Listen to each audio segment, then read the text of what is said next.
السلام علیکم فرینڈس آج میں ایک نیو ناول سٹارٹ کرنے والی ہوں جس کا نام ہے دشت عشق اور یہ لکھا ہے منت شاہ نے۔ آئی ہوپ سو یہ ناول آپ کو ضرور پسند آئے گا۔ تو چلیے آج ہم اس ناول کی فرسٹ ایپیسوڈ سٹارٹ کرتے ہیں۔ کامنٹس کر کے ضرور بتائیے گا۔ وہ اس سے کمرے میں کھانے کا کہنے آئی تھی مگر اس کے لباس کو دیکھ کر ان کا منہ حیرت اور بے یقینی سے کھل گیا۔ اس نے کالے رنگ کی ساڑی پہنی ہوئی تھی جس کا بلاؤز سلیو لیس تھا۔ آگے کا گلا بہت گہرا تھا جبکہ پچھلا گلا نہ ہونے کے برابر تھا۔ پورے بلاؤز کو پیچھے سے ایک نازک ڈوری سے باندھا گیا تھا اور پورا بلاؤز اس ایک واحد ڈوری کے رحم و کرم پر تھا۔ آنکھوں پر بلیک اسموکی میک اپ اور گھنی مڑی ہوئی لمبی پلکیں آنکھوں کے غرور کو بڑھا رہی تھی اور اس پر غضب ڈھاتے ہونٹوں کا لال رنگ لمبے گھنے بالوں کو کھولنے کے بجائے ڈھیلے سے جوڑے میں باندھا تھا تاکہ پیچھے سے کمر اور آگے کا حسن صاف نظر آئے۔ کانوں میں نازک سے چھوٹے سے ٹاپس اور گلے میں نازک سے نیکلس اس کی گردن کی وجاہت کو اور بڑھا رہا تھا اور اس پر ستم ڈھاتا شرک کے پاس دل الگ محرور بنا بیٹھا تھا۔ یہ لباس بہت برا لگ رہا ہے، تبدیل کرو اسے۔ انابی نے اس کا تفصیلی جائزہ لیتے ہوئے ناگواری اور غصے کی ملی جلی کیفیت میں کہا۔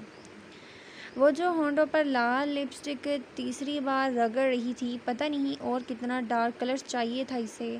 مسکراتے ہوئے شیشے سے انابی کو دیکھا اور چلتے ہوئے ان کے پاس آئی۔ سچی؟ انابی قسم کھائیں کیا اذلان حیدر شاہ کو بھی یہ لباس اتنا ہی برا لگے گا کہ جتنا آپ کو لگ رہا ہے؟ اور یہ سوال پوچھتے ہوئے اس کے چہرے پر جو مسکراہٹ تھوڑی دیر پہلے تھی غائب ہو گئی تھی۔ دائیں گال پر پڑنے والا گھڑا بہت دور جا سویا تھا اور ماتھے پر ہزاروں بل آئے تھے۔ ساڑی کا پلو کھول کر لو، انابی نے اس کے سوال کو اگنور کرتے ہوئے کہا۔ وہ جو ساڑی کے پلو کو اکھٹا کر کے بلاؤز کی اسٹرپ کے ساتھ پن اپ کیے کھڑی تھی، انابی کو اس کے لباس سے خوف آیا تھا۔ نہیں، آج آپ کچھ نہیں بولیں گی، مجھے آنے میں دیر ہو جائے گی، آپ میرا ویٹ نہ کرنا، بائے۔ وہ ان کے گال پر بوسہ دیتے ہوئے اپنی ہائی ہیلز کے ساتھ ٹک ٹک کرتی کمرے سے جا چکی تھی۔ یا اللہ میری بچی کی حفاظت کرنا۔ انہوں نے آیت الکرسی پڑھ کر اس پر حصار باندھا تھا۔ جانتی تھی کہ وہ اب ایک قدم بھی پیچھے نہیں ہٹے گی اپنے فیصلے سے۔ سنا ہے آج کی پارٹی کی اسپیشل گیسٹ وہ بھی ہے؟ مجھے پتہ ہے، اس نے بے تاثر لہجے میں کہا، اور علی تیرے لیے ضروری ہے اس کا ذکر بار بار کرنا۔ اس نے ناگواری سے کہتے ہوئے گاڑی سٹارٹ کی۔ تو مسٹر اذلان حیدر شاہ، آپ پورے 5 سال بعد اپنی مسز کو دیکھیں گے۔ آج تو آپ زیر ہونے والے ہیں۔ علی نے اس کو حقیقت کا آئینہ دکھایا۔ اس پوری کائنات میں اگر وہ آخری لڑکی بھی بچی تو بھی اذلان حیدر شاہ زیر نہیں ہوگا۔ اور خبردار جو اسے میری بیوی کہا، وہ میرے باپ کے قاتل کی بیٹی ہے اور میں یہاں بس اس کی اور اس کے ادھمرے باپ کی قبر کھودنے آیا۔ دوبارہ تیرے منہ سے ایسے بکواس مذاق میں بھی نہ سنوں، نہیں تو تیسری قبر تیری ہوگی اور مجھے ذرا افسوس نہیں ہوگا۔ یہ کہتے ہوئے اس کے چہرے کے تاثرات انتہائی حد تک خطرناک تھے اور منہ غصے سے لال ہو گیا تھا۔ مگر عظیم میں تو، علی نے منمناتے ہوئے کچھ کہنا چاہا۔ Shut up, just shut up. اگر تو چاہتا ہے کہ تجھے چلتی گاڑی سے نیچے نہ پھینکوں تو چپ رہ، اس نے اسٹیئرنگ پر غصے سے ہاتھ مارتے ہوئے کہا۔ اور پھر علی نے تعصب سے اس کی طرف دیکھا اور پورے راستے خاموش رہنے میں ہی عافیت جانی، کیونکہ اس کے سامنے بیٹھا شخص اذلان حیدر شاہ تھا جو اپنے باپ کی نہیں سنتا تھا۔ غصے میں وہ تو پھر اس کا بیسٹی تھا۔ ہانی سوسائٹی کے تمام بزنس پارٹنرز، ان کی مسز وہاں موجود تھی۔ وہاں پر موجود افراد کی برینڈ ڈریسنگ ان کی کلاس کا منہ بولتا ثبوت تھی۔ وہ دونوں پارٹیوں میں پہنچ چکے تھے۔ عفان ملک اور ان کی مسز نے ان کا استقبال کیا تھا۔ عفان ملک پاکستان کے جانے مانے بزنس مین اور آج کی پارٹی کے میزبان تھے۔ وہ ان سے مل کر ابھی 2 قدم ہی چلا تھا کہ آئینہ بھاگتے ہوئے اس کے پاس آئی اور اس کے گلے لگی۔ اس نے ناگواری سے اپنے ساتھ لپٹی آئینہ کو دیکھا اور آہستہ سے خود اسے الگ کیا۔ تمہیں پتہ ہے عظیم، میں پوری رات نہیں سو سکی، تم سے ملنے کی اتنی ایکسائٹمنٹ تھی۔ آئینہ جوش سے کہتے ہوئے اس کے ساتھ چلنے لگی۔ ارے آئینہ، سچی میرا بھی یہی حال تھا۔ انفیکٹ کیا میں نے تو کل سے پانی کا گھونٹ بھی نہیں پیا، اتنی ایکسائٹمنٹ تھی مجھے تم سے ملنے کی۔ اذلان نے آئینہ کے ہاتھ پکڑ کر اس کی آنکھوں میں دیکھتے ہوئے کہا، جبکہ آئینہ میڈم تو ہواؤں میں تھی اور ساتھ چلتے علی نے خون خوار آنکھوں سے اذلان کو دیکھا، جس کی آدھی انرجی اسے اٹھانے میں اور آدھی اس سے زیادہ وقت اس کا ناشتہ کرتے ہوئے ویٹ کرتے ہوئے ضائع ہو گیا۔ جھوٹ بولنے سے پہلے پاؤں باندھ لیا کرو، علی نے دھیمی آواز میں سرگوشی کی۔ تو کیوں چل رہا ہے؟ اذلان نے دل پھینک کر مسکراہٹ آئینہ کی طرف اچھالتے ہوئے علی سے کہا۔ او علی، تم کیسے ہو؟ سوری، میں نے دیکھا نہیں، آئینہ نے علی سے ہاتھ ملاتے ہوئے کہا۔ فائن تھینکس، علی نے مسکراتے ہوئے جواب دیا۔ ابھی آئینہ کچھ مزید بولتی، عفان ملک کی گونجتی آواز نے سب کو ان کی طرف متوجہ کر دیا تھا۔ جیسا کہ آپ سب لوگ جانتے ہیں، یہ پارٹی میں نے اپنے نئے 2 بزنس پارٹنرز کی اعزاز میں رکھی ہے اور یہ دونوں مجھے بہت عزیز ہیں کیونکہ یہ دونوں میرے جگری دوست کی اولادیں ہیں۔ So let me introduce all of you my first business partner فجر ابراہیم شاہ، کم ہیئر فجر۔ انہوں نے اپنی طرف سے بلایا۔ اسپاٹ لائٹ کی روشنی میں چلتے ہوئے اس نے ہر آنکھ کو پلک نہ جھپکنے پر مجبور کر دیا تھا۔ سب بس مبہوت ہوئے اسے دیکھ رہے تھے۔ ہائے یہ حسن، کاش آج کی رات اس حسن کی نظر کھو جائے۔ اذلان کو اپنے پیچھے سے ارحم حمدانی کی شیطانی لہجے میں ڈوبی آواز آئی۔ وہی اذلان نے اسے سر سے لے کر پاؤں تک دیکھتے ہوئے اپنے غصے کو اپنے اندر اتارا اور پاس کھڑے علی کی سمجھ سے اس کا غصہ، اس کی کیفیت باہر تھی۔ فجر نے عفان ملک کے پاس کھڑے ہوتے ہی بھرپور مسکراہٹ سب کی طرف اچھالی، جس سے دائیں گال کا گڑا نمودار ہوا اور اذلان جو اسے دیکھ رہا تھا، اس کے ہارٹ نے ایک بیٹ مس کی اور فجر کے گڑے کے ساتھ ہی اس کا بھی دل ڈوب کے ابھرا تھا۔ So let me introduce my second business partners, میرے بیٹوں کی طرح نہیں، یہ میرا بیٹا ہی ہے، مسٹر اذلان حیدر شاہ۔ اسپاٹ لائٹ کی روشنی میں وہ چلتا ہوا وہاں موجود ہر لڑکی کے دل کے تار ہلا رہا تھا۔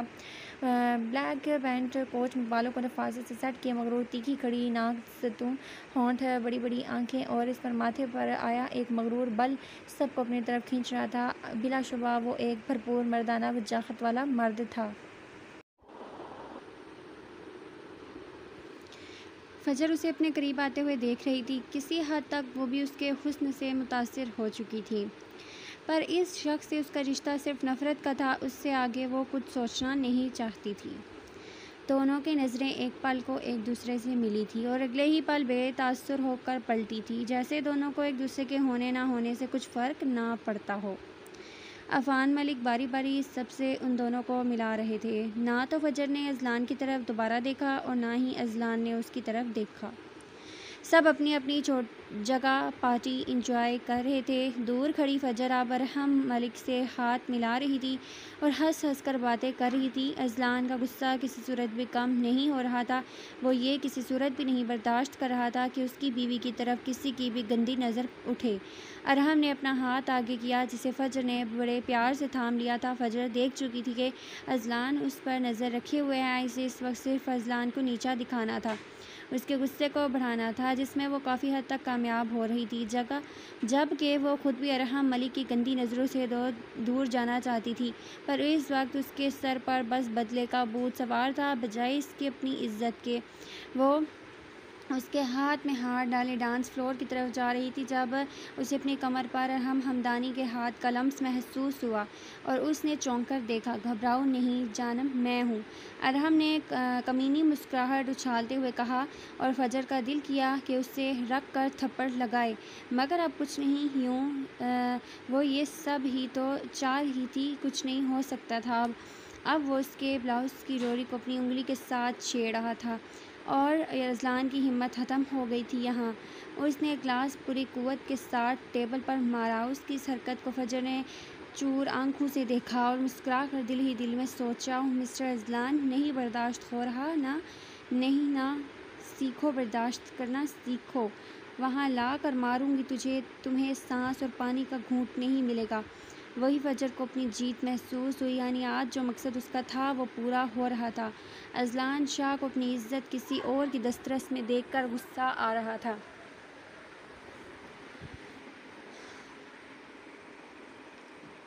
وہی فجر کو اپنی کیا ہوا؟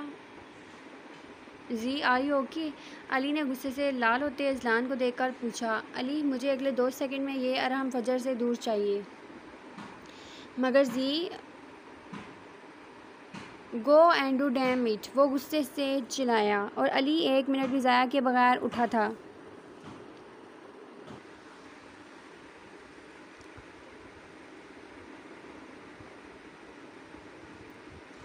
جب علی ارحم کے پاس پہنچا تو اس نے باری باری دونوں کو پوچھا تو فجر کو تھوڑا سکون کا سانس آیا، جبکہ ارحم نے ناگواری سے علی کو دیکھا جسے اس کا ڈسٹرب کرنا اسے ذرا اچھا نہیں لگا۔ اسی لمحے اسے انابی کی کال آئی اور وہ معذرت کرتی ایک سائٹ پر چلی گئی۔ جی انابی میں ٹھیک ہوں جی، سب ٹھیک ہے، میں تھوڑی دیر میں آ جاؤں گی جی، آپ پریشان نہ ہوں جی، بہتر، بائے۔ وہ فون بند کر کے پلٹی تھی کہ اذلان نے بری طرح سے اس کا بازو پکڑ کر کھینچا اور تقریباً گھسیٹتے ہوئے پارکنگ ایریا کی طرف لے گیا اور جھٹکے سے لے جا کر گاڑی کے بونٹ پر گرایا۔ چھوڑو مجھے جنگلی انسان، وہ خود کو اسے چھڑوانے کی ناکام کوشش کر رہی تھی۔ تمہاری ہمت کیسے ہوئی مجھے ٹچ کرنے کی؟ منہ نوچ لوں گی، چھوڑو یوں بلڈی چٹا۔ اس سے پہلے کہ وہ مزید کچھ بولتی، ایک تھپڑ اس کے نازک گال کی زینت بنا تھا اور اذلان نے جھٹکے سے اس کے بازو کو چھوڑا تھا، جس سے وہ ایک پل کو لڑکھڑائی اور اگلے لمحے زمین بوس ہوئی۔ اسی چھینا چپٹی میں اس کی ساڑی کی پن نکل کر دور جا گری تھی اور زمین پر گرنے کی وجہ سے پلو کھسک کر نیچے گر گیا تھا۔ گلا ڈپ ہونے کی وجہ سے اس کا سینہ نمایاں ہوا۔ اذلان کی نظر جیسے پڑی وہ استہزائیہ ہنسی ہنستے رخ پھیر گیا۔ جبکہ فجر نے خود کو دیکھا تو اسے ڈھیروں شرم آئی۔ اس کا بس نہیں چل رہا تھا کہ کسی طرح خود کو وہاں سے غائب کر دے۔ اس نے جلدی سے پلو کو پھیلا کر اپنے سینے پر چھپایا تھا اور آنکھوں سے بہتے آنسو کو بے دردی سے ہاتھ کی پشت سے صاف کیا۔ وہ اس کے سامنے کمزور نہیں پڑنا چاہتی تھی۔ تمہاری ہمت کیسے ہوئی مجھ پر ہاتھ اٹھانے کی؟ خود کو کمپوز کرتی وہ اٹھی تھی اور حلق کے بل چلائی۔ وہ ایک دم مڑا اور اس کی کمر میں ہاتھ ڈال کر اسے اپنے بازو میں لیا، اپنے غصے سے لال ہوتی آنکھوں کو اس کی آنکھوں میں گاڑا۔ ایک پل کو فجر کا دل لرزا تھا۔ یہاں ہاتھ لگایا تھا اس نے، ایک جھٹکے سے اس نے اس کی ڈوری کھول دی تھی۔ فجر نے بے یقینی سے اسے دیکھا جبکہ آنکھوں سے آنسو بہہ رہے تھے۔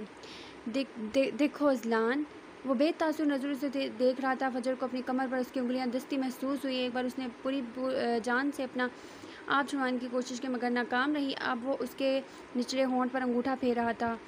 بہت شوق ہے نا تمہیں خود کو پیسٹری بنا کر پلیٹ میں سجا کر لوگوں کے سامنے پیش کرنے کا؟ اس نے ٹھنڈے بے تاثر لہجے میں اس کے چہرے پر نظریں گاڑتے ہوئے کہا۔ ہمت بھی کیسے ہوئی تمہاری اس خمدانی کی باہوں میں جانے کی؟ ہمت کیسے ہوئی اسے اپنا آپ ٹچ کروانے کی؟ کیسے؟ اب کہ وہ ہلکے بال چلایا تھا۔ آج کے بعد یہ ہاتھ کسی نامحرم کے ہاتھ میں گیا یا اس جسم کو کسی نے ٹچ کیا تو میرے قہر سے کوئی بھی تمہیں نہیں بچا سکے گا۔ اذلان نے پوری شدت سے انگلیاں اس کی نازک کمر میں گاڑی تھی۔ فجر کی درد کی شدت سے آہ نکلی تھی، وہ بے آواز آنسو رو رہی تھی۔ میں تمہاری ملکیت نہیں ہوں اذلان حیدر شاہ، وہ بمشکل لڑکھڑاتے لفظ ادا کر پائی تھی کیونکہ وہ اس وقت اس کی باہوں کے شکنجے میں تھی اور وہ اس پر اس قدر دباؤ ڈالے اور دبوچے کھڑا تھا کہ وہ لاکھ کوششوں کے باوجود بھی اپنا آپ نہیں چھڑوا پا رہی تھی۔ اذلان نے جھٹکے سے اسے گردن کے پیچھے سے دبوچا تھا اور اس سے بھی تیزی سے اس کے چہرے کو گاڑی کے بونٹ پر لگایا، اس طرح کہ فجر کا چہرہ گاڑی کے بونٹ سے ٹچ ہو رہا تھا اور ایک ہاتھ سے اذلان نے اس کی گردن اتنی زور سے دبوچی ہوئی تھی کہ درد کی شدت سے اسے لگ رہا تھا کہ اب وہ کبھی سانس نہیں لے سکے گی۔ یہ تو تمہیں پچھلے 5 منٹ میں پتہ چل گیا ہوگا کہ تم کس کی ملکیت ہو، اس نے پوری شدت سے قہقہ لگاتے ہوئے کہا۔ اب وہ اس کی کمر پر اپنا ہاتھ پھیر رہا تھا۔ فجر کو اپنے جسم سے صحیح معنوں میں جان نکلتی محسوس ہوئی۔ وہ اسے ایک دم جنونی لگا تھا، بہت جنونی۔ اسے خوف آیا تھا اذلان سے، بے حد خوف۔ اذلان لیو می، اب کہ اس کے لہجے میں منت تھی۔ وہ ہچکیوں سے رو رہی تھی۔ اذلان ایک لمحے میں اپنی جنونی خول سے باہر آیا تھا، اس کی گردن سے ہاتھ ہٹا کر اب دونوں ہاتھوں سے اس کی ساڑی کے بلاؤز کی ڈوریاں بند کر رہا تھا۔ نیکسٹ ٹائم اس طرح کے حلیے میں نہ دیکھو تمہیں، اور یہ بات یاد رکھنا کہ اذلان حیدر شاہ اپنی کہی کسی بھی بات کو دوبارہ دہرانے کا قائل نہیں ہے۔ Got it? اس نے اسے سیدھا کھڑا کرتے اس کی ساڑی کا پلو ٹھیک کرتے ہوئے کہا۔ میری مرضی، میری لائف، جو مرضی پہنوں، جس کے ساتھ مرضی رات گزاروں، چٹا۔ اس نے بے یقینی کی کیفیت میں اپنے گال پر ہاتھ رکھا۔ تھپڑ اتنا شدید تھا کہ درد کی لہر اسے اپنے پورے چہرے پر محسوس ہوئی۔ اذلان نے لمبے لمبے سانس لے کر خود کو نارمل کرنا چاہا مگر ناکام رہا۔ آگے بڑھا، بازو سے پکڑ کر جھٹکے سے اسے دبوچا۔ بہت شوق ہے نا تمہیں رات گزارنے کا، تو چلو، تمہارا شوہر تمہارا یہ شوق اچھے سے پورا کرے گا اور تمہاری قسم کی نہ تو تمہیں ساری رات ایک لمحے کے لیے سونے دے گا، تمہاری قسم، نہ خود سوئے گا۔ اذلان نے تیکھی اور کھوکھلی مسکراہٹ کے ساتھ اپنے ہونٹوں کو اس کی تھوڑی پر رگڑا تھا اور فجر نے اس سے لمس پر شدت سے آنکھیں بند کی تھی۔ کیا خیال ہے گاڑی میں رات گزاری جائے یا کوئی ہوٹل بک کروا لوں؟ جانم، it's all depend on you, جہاں تم کمفرٹیبل فیل کرو۔ وہ اب اپنا گال اس کے گال کے ساتھ رگڑتے بول رہا تھا اور دل جو اس کے ہر لمس کے ساتھ بری طرح دھڑک رہا تھا، اسے لگا سینے سے باہر آ جائے گا۔ اس کے ہر لمس میں شدت سی، روح کھینچ لینے والی شدت، فنا کر دینے والی شدت۔ اس کا لہجہ پھر سے لڑکھڑاہٹ کا شکار ہو گیا تھا۔ غلط کر رہے ہو تم۔ کچھ دیر پہلے والا کانفیڈنس کہیں غائب ہو گیا تھا۔ نہ فجر ابراہیم شاہ، اور یہ لہجہ جو لڑکی اپنے شوہر کے سامنے کسی بھی غیر مرد کے ساتھ رات گزارنے پر پریفر کر سکتی ہے، اس کا لہجہ لڑکھڑا نہیں سکتا۔ اس نے اپنا انگوٹھا اس کی شہرک کے دل پر رگڑتے ہوئے کہا، اور پتہ ہے کیا ڈیئر وائف، مجھے لگ رہا ہے کہ میں آج ہی تو صحیح کر رہا ہوں۔ مجھے نہیں پتہ تھا، انفیکٹ میں نے کبھی سوچا بھی نہیں تھا کہ تم سے پہلی ملاقات اتنی خوبصورت ہوگی اور اس کی شام اتنی رنگین ہوگی۔ دونوں کی سانسیں ساری رات ایک دوسرے میں الجھیں گی۔ وہ اس کے کان میں سرگوشی کرتے ہوئے اپنا ہر لفظ چبا چبا کر ادا کر رہا تھا۔ پھر ایک لمحہ ضائع کیے بغیر اس نے اس کی کان کی لو کو دانتوں تلے دبا کر لمس چھوڑا تھا۔ فجر کو لگا اب اگر وہ اس سے الگ نہ ہوئی تو اس کی سانسیں بند ہو جائیں گی، اس کے جسم سے جان نکل جائے گی۔ وہ روتے ہوئے کانپ رہی تھی، اس کا پورا جسم جل رہا تھا، کانپ رہا تھا۔ ارے ابھی سے رونے لگی؟ ابھی تو رونے والا کچھ کیا ہی نہیں، اس نے ذو معنی انداز میں کہا۔ نو پلیز، ابھی تو ان ہونٹوں نے پوری رات میری شدت سہنی ہے۔ وہ اس کے ہونٹ پر اپنے ہونٹ رکھتا ہوا بولا۔ فجر نے زور سے آنکھیں بند کی، اس کی سانسوں کی خوشبو اپنے ناک کے نتھنوں سے جانتی محسوس کر رہی تھی۔ وہ ہچکیوں سے رو رہی تھی۔ تمہیں کیا لگتا ہے ان آنسوں سے مجھے کوئی فرق پڑے گا؟ نہیں، بالکل نہیں، آج تم نے میرے ضبط کی آخری حد کو چھوا ہے۔ وہ اب اس کی گردن پر جھک رہا تھا۔ پلیز اذلان، چھوڑ دو مجھے۔ اس کے لہجے میں منت تھی، گڑگڑاہٹ تھی، وہ ٹوٹ رہی تھی۔ نو نیور، نہیں، بالکل نہیں۔ وہ جنونی ہو رہا تھا۔ ایک جھٹکے میں اس نے اس کے بالوں کے جوڑے میں سے پن نکال کر انہیں جوڑے سے ذات کیا تھا۔ لمبے سلکی بال اس کے کمر پر کسی ابشار کی طرح گرے تھے۔ اذلان، تمہیں انابی کی قسم چھوڑ دو مجھے، وہ گڑگڑاتے ہوئے قسمیں دے رہی تھی۔ Azlan please. انابی کا نام سنتے ہی اس نے ایک لمحے میں فجر کو اپنی باہوں سے اپنے جنون سے آزادی دی تھی۔ بکواس بند کرو اپنی، یہ پہنو اور گاڑی میں بیٹھو۔ اس نے اپنا کوٹ اتار کر اس کی طرف اچھالا، جسے فجر نے بغیر کسی چونک چرا کے پہن لیا۔ بیٹھو گاڑی میں۔ اس نے پھر سے حکم جاری کیا۔ میں تمہارے ساتھ کہیں نہیں جاؤں گی، اس نے ڈرتے کمزور لہجے میں کہا، جبکہ اذلان نے اپنے بازو سے دبوچ کر گاڑی کا دروازہ کھول کر اندر اسے پھینکا اور خود بھی ڈرائیونگ سیٹ پر آ کر بیٹھ گیا۔ وہ دروازہ کھولنے کی ناکام کوشش کر رہی تھی جسے وہ لاک کر چکا تھا۔ اذلان کھولو اسے، اس نے ڈرے سہمے لہجے میں بولا۔ شٹ اپ، بکواس بند کرو اپنی، اب تمہارے منہ سے ایک لفظ نہ سنوں، سمجھ رہی ہو نا، اس نے حتمی لہجے میں کہا، اور فجر نے خود کو خیالات کے سپرد کر دیا۔ وہ اس لمحے کو کوسنے لگی جب اس نے اذلان دی مونسٹر سے پنگا لینے کی سوچی۔ اذلان، وعدہ کرو فجر کی آنکھوں میں کبھی تمہاری وجہ سے آنسو نہیں آئیں گے۔ وہ معصوم ہے، غصے میں سب کچھ غلط بول دیتی ہے، اب کر جاتی ہے غلط، تم اسے پیار سے سمجھاؤ گے؟ وعدہ کرو۔ میں وعدہ کرتا ہوں۔ اس نے محبت سے ان کے ہاتھ تھامے تھے اور عقیدت سے چومے تھے۔ انابی کے الفاظ اس کے کانوں میں ہتھوڑے کی طرح برس رہے تھے۔ وہ کب سے اسے رلا رہا تھا، اذیت دے رہا تھا۔ آئی ایم سوری انابی، میں اب آپ کے وعدے کی لاج نہیں رکھ پاؤں گا۔ اس نے ایک ٹرانس کی کیفیت میں روح موڑ کر فجر کو دیکھا جو آنکھیں بند کیے بے آواز آنسو رو رہی تھی۔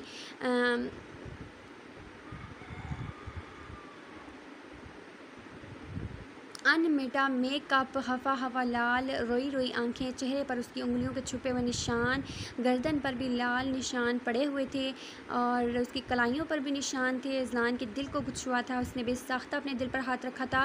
وہ کیسے اس موم کی نازک سی گڑیا کو تکلیف پہنچا سکتا تھا؟ وہ پچھلے 5 سالوں میں چاہ کر بھی اس سے نفرت نہیں کر سکا، چاہ کر بھی اپنے دل سے نہیں نکال سکا تھا۔ وہ اس کی پہلی اور آخری محبت تھی، اور شاید پہلی اور آخری نفرت نہیں۔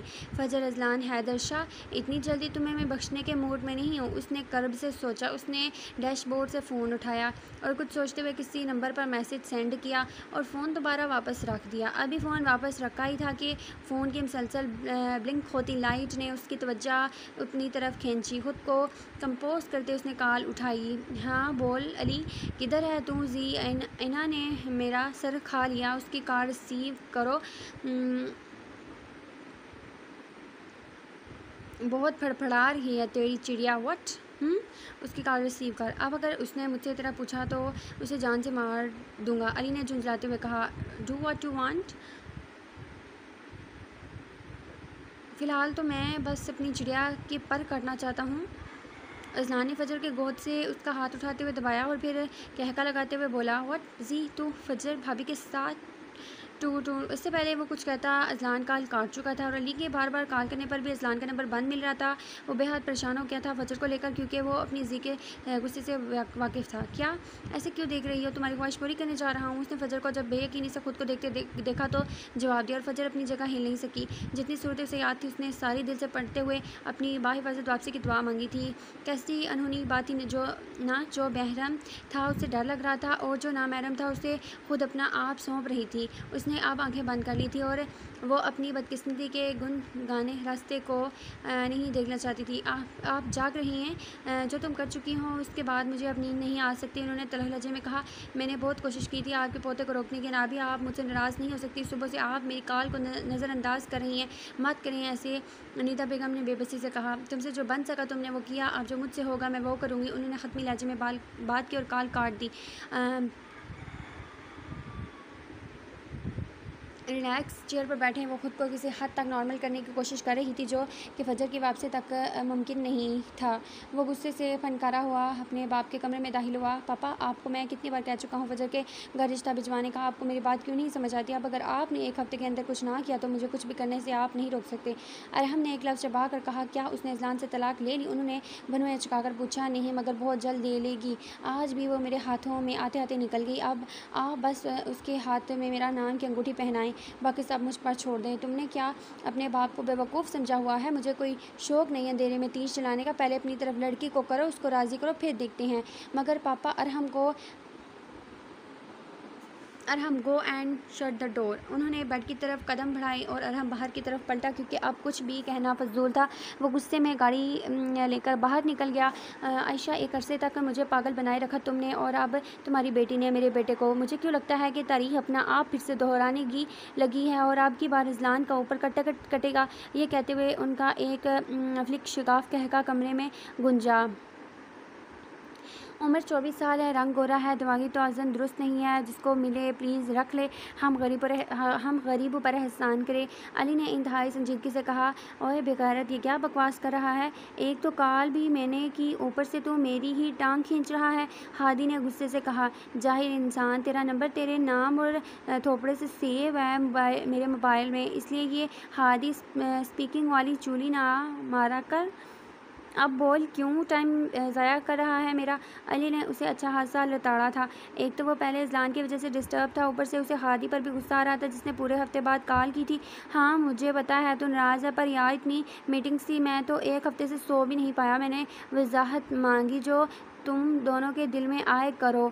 کیا مطلب؟ ہادی نے حیران کن لہجے میں پوچھا۔ یار اذلان، علی اپنے ٹون میں واپس آیا تھا۔ کیا ہوا اذلان کو؟ ہادی فکر مند ہوا۔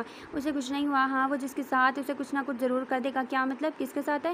فجر کے ساتھ یار۔ فجر کا نام سنتے ہی ہادی کا موبائل گرتے گرتے بچا۔ وہ لاہور کب آیا؟ ہادی کو فکر ہوئی۔ کل، علی نے مختصر جواب دیا۔ کل آیا اور آج فجر کے پاس ہے؟ کچھ زیادہ فاسٹ سپیڈ نہیں اس کی؟ ہادی نے مسکراتے ہوئے کہا۔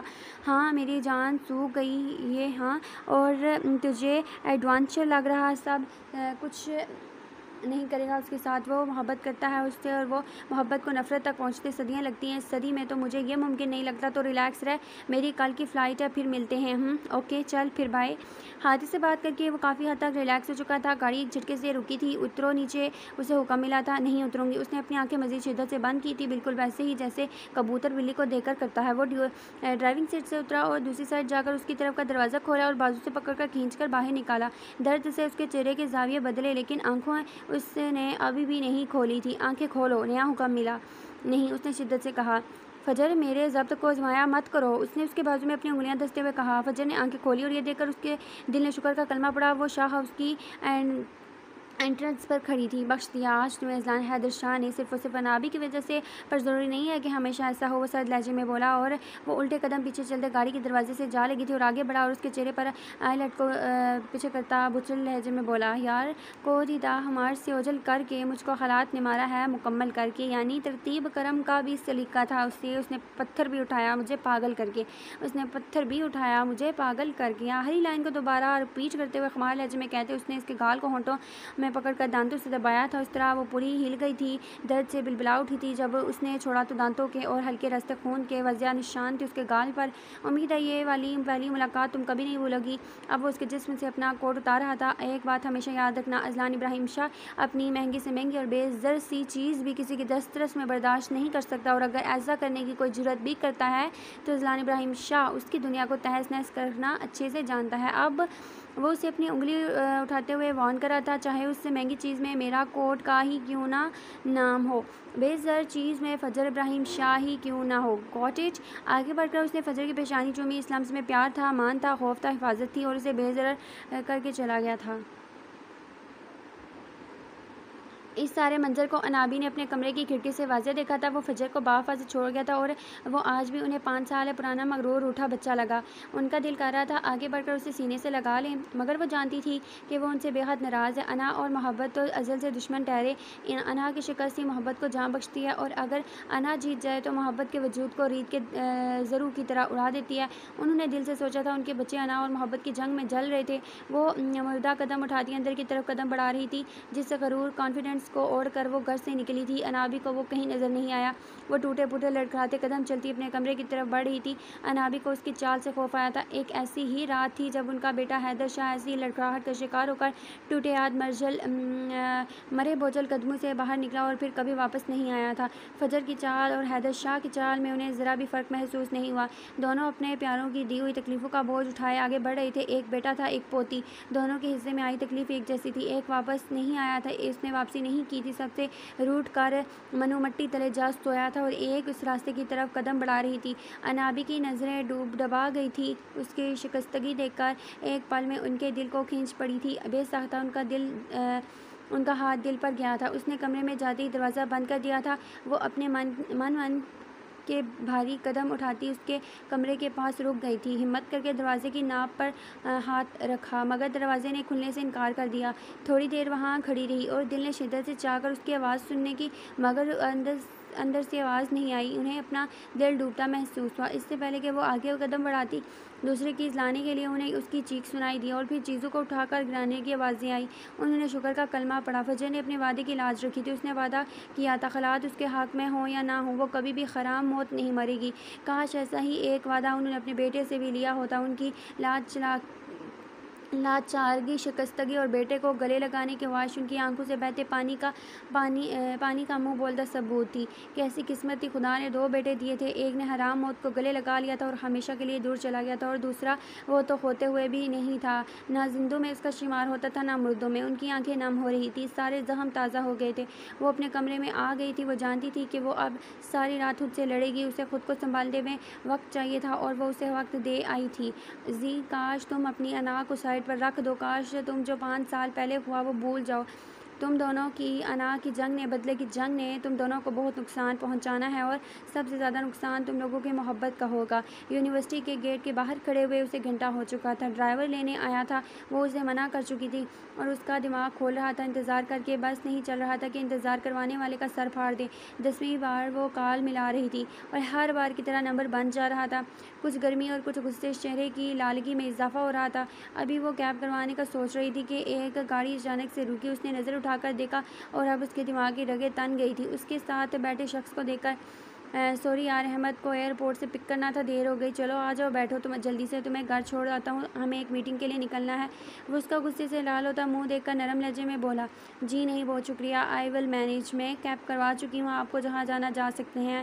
اس نے ایک لفظ چبا کر ادا کیا، سوری کشمش، پلیز آ جاؤ، میں ٹائم سے نکلا تھا، بس احمد کی فلائٹ لیٹ پہنچی۔ وہ جانتا تھا احمد کو دیکھ کر اس کا غصہ ڈبل ہو گیا تھا۔ وہ یہ بھی جانتا تھا کہ وہ اسے پسند نہیں کرتی، اس لیے اب کی بار اس کے لہجے میں ریکویسٹ تھی، میں نے آپ سے وضاحت مانگی، آپ جائیں، یہاں سے میری کیب آتی ہوگی۔ وہ اس کی کسی ریکویسٹ کو خاطر میں نہیں لا رہی تھی۔ آ جاؤ یار کشمش پلیز، بہت لیٹ ہو رہا ہوں۔ اس نے گاڑی پر نظر ڈالتے ہوئے پھر التجا کی تھی، کہا نا نہیں جانا۔ وہ غصے سے بولی، آ جاؤ یار، میری وجہ سے دیر ہوئی ہے، معاف کر دو بیچارے کو، اور بیٹھو گاڑی میں۔ اب کی بار احمد بولا تھا، تم سے بات کی کسی نے، اپنے لمٹس میں رہا کرو۔ وہ غصے سے چلائی تھی اور ایک سائڈ پر چلنے لگی تھی۔ اس کی تو میں آپ کی بار اس کو غصہ آیا تھا۔ وہ سیٹ بیلٹ غصے سے اتار کر گاڑی سے اترا اور اسے بازو سے پکڑ کر کھینچ کر رخ اپنی طرف موڑا۔ کیا طریقہ ہے یہ بات کرنے کا؟ تمہیں مینرز بولتے جا رہے ہیں۔ کتنی بار بتایا ہے کہ وہ دوست ہے، میرا بیسٹ فرینڈ ہے، اس سے تمیز سے بات کیا کرو، لیکن تمہارے دماغ میں ایک دفعہ کی بات نہیں گھستی۔ اسے اس کے اس طرح سے احمد سے بات کرنے پر غصہ آیا تھا۔ اسے اپنے سے جڑے کسی بھی رشتے کی انسلٹ برداشت ہی کب تھی۔ چھوڑو مجھے، میں نے کہا نا میں کیب سے چلی جاؤں گی۔ اس نے ایک ہی رٹ لگائی ہوئی تھی۔ اور تمہیں لگتا ہے میں تمہیں اکیلی کسی اجنبی ڈرائیور کے ساتھ جانے دوں گا؟ بھول ہے تمہاری، اتنے بغیرت نہیں ہوئے ابھی ہم کہ اپنے خاندان کی لڑکی کو دندانے کے لیے چھوڑ دیں۔ اور کہتے ہوئے اس نے اسے گاڑی میں بٹھا دیا تھا۔ اور یار آرام سے لگ جائے گی اس سے، احمد نے اسے حیران ہوتے ہوئے کہا تھا۔ نہیں کچھ نہیں ہوتا، اس کے دماغ کے اسکرو ڈھیلے ہیں، بس وہ ٹائٹ کرنے پڑیں گے اب۔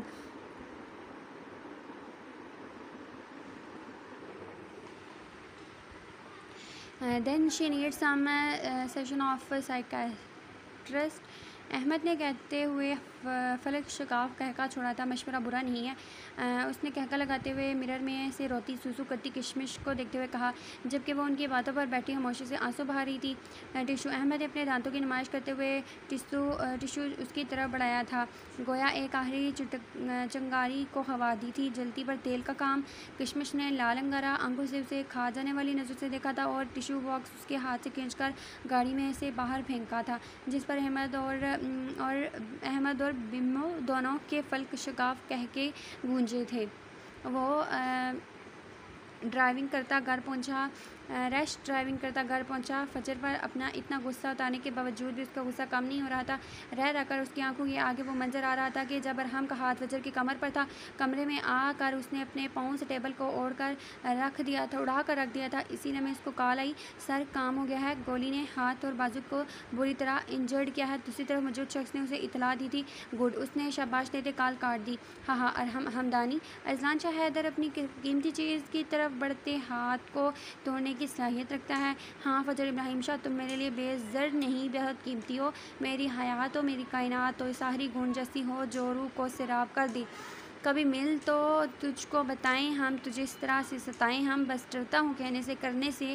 اس کی آنکھیں ضبط سے لال ہو رہی تھی۔ تمہاری ماں خود تو مر گئی، میری محبت بھی مار گئی، مجھے گھٹن ہوتی ہے تمہارے بغیر، مجھے ہر رات عذاب لگتی ہے اب کہ وہ آنسو سے بھری آنکھوں سے خلق کے بل چلایا تھا۔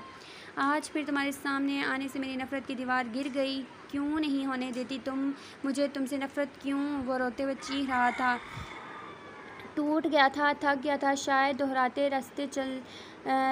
دوہرے راستے چلتے چلتے ستارے گننے جا چکے ہیں، مگر وہ کسی کے لیے جاگنا چاہتا ہے۔ اسے ایک بندے نے دھوکہ دیا ہے اور وہ ہر آدمی کا برا چاہتا ہے۔ پلیز فجر، آج کے بعد کسی کے قریب مت جانا پلیز۔ وہ سسکیوں سے رو رہا تھا۔ تم پر، تمہاری روح پر میرا حق ہے، میں جان سے مار دوں گا ہر اس انسان کو جو تمہیں مجھ سے چھیننے کی کوشش کرے گا۔ ایک صرف تمہیں لے کر میرا جنون بڑھتا جاتا ہے۔ آج تم نے میرے ضبط کو آزمایا ہے۔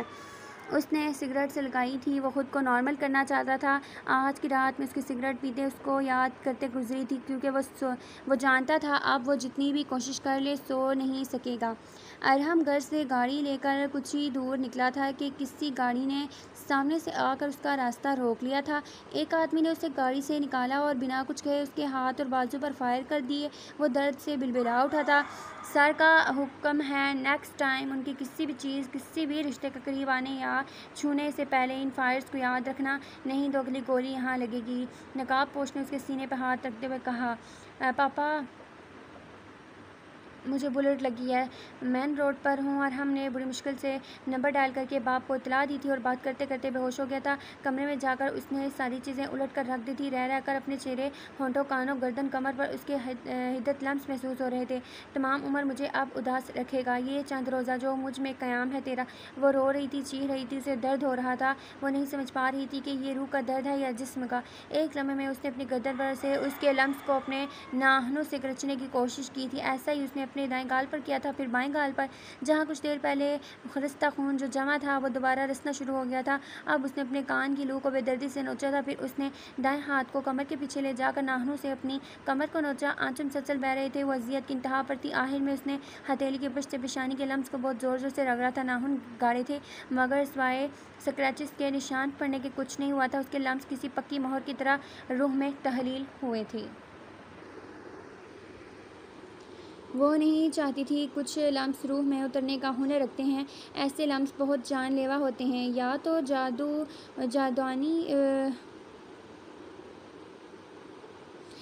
تو جاودانی بخشتے ہیں یا پھر نسوں میں زہر بن کر قطرہ قطرہ جان نچوڑتے ہیں۔ اذلان حیدر شاہ کے ہر لمس نے اس کی نسوں میں قطرہ قطرہ زہر بھرا تھا۔ وہ نہیں جانتی تھی کہ جو لمس وہ کرچ رہی ہے، مٹا رہی ہے، وہ جسم کے لیے تو تھے ہی نہیں، وہ تو روح کے لیے تھے، اور روح کے لمس اس کی تکلیف ہمیشہ زندہ رہتی ہے جب تک سانسیں چلتی ہیں۔ اب اسے جلن ہو رہی تھی اس کے دیے ہر زخم پر، اور اپنے لگائے گئے زخموں نے جلن بھر دی تھی۔ اس کی روح جل رہی تھی، اس کے زخم جل رہے تھے، اسے اپنا دل بند ہوتا محسوس ہو رہا تھا۔